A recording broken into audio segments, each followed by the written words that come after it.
வச்சு இதில் இந்த மாவை எடுத்து பால் கொழுக்கட்டை செய்ய போகிறேன். எப்படி செய்யலாம் பார்க்கலாம். மாவு நல்லா மசிஞ்சிருச்சு. இப்போ கொஞ்சோண்டு மாவு எடுத்துக்கிறோம். ஒரு டம்ளருக்குள்ள மாவை நான் துணியில் இந்த மாவை எடுத்து வச்சிட்டோம்னா தண்ணியெல்லாம் வடிஞ்சு இல்லாமல் இருக்கு பாருங்க. அந்த துணியில் கட்டினதுனால தண்ணியே இல்லாமல் இருக்குது. இது கூட உப்பு போட்டு பிசைய போகிறேன். தேவையான அளவு கொஞ்சமாக போட்ட போகிறது.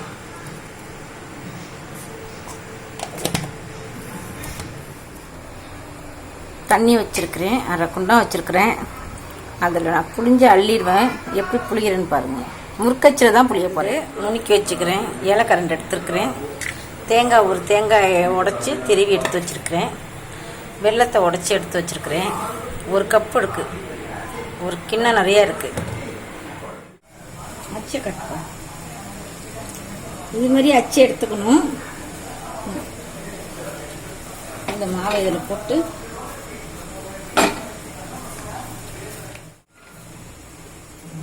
புளிஞ்சு விட போகிறேன். அப்படியே அதுவே வெந்து மிதந்துடும்.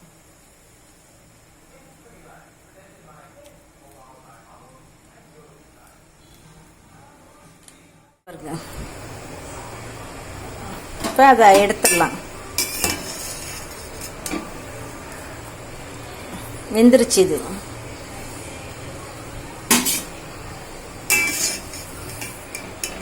இப்படிதான் எல்லாத்தையும் புளிஞ்சு அள்ளிட்டேன்.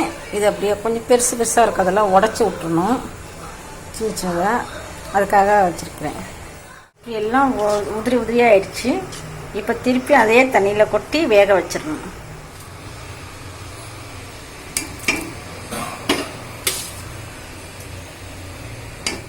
நல்லா வெந்துருச்சு. இப்போ அது கூட வெல்லம்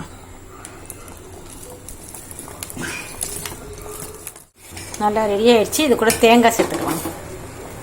துருவிய தேங்காய்,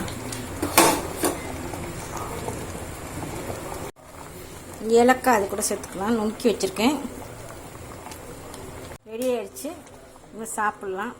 சாயந்தரம் இதை நான் செஞ்சுருக்கிறதுனால காலையில் வச்சு சாப்பிட்டோன்னா சூப்பராக இருக்கும். இப்போ பிள்ளைங்களுக்கு இதை கொடுத்துருவேன். என்னம்மா பால் கொழுக்கட்டை ரெடி ஆயிடுச்சா? ரெடி ஆயிடுச்சுப்பா, சாப்பிட்லாம். தம்பி ரெடி ஆயிடுச்சு, சாப்பிடுப்பா. சாப்பிட்டு எப்படி இருக்குன்னு சொல்லுங்கள்.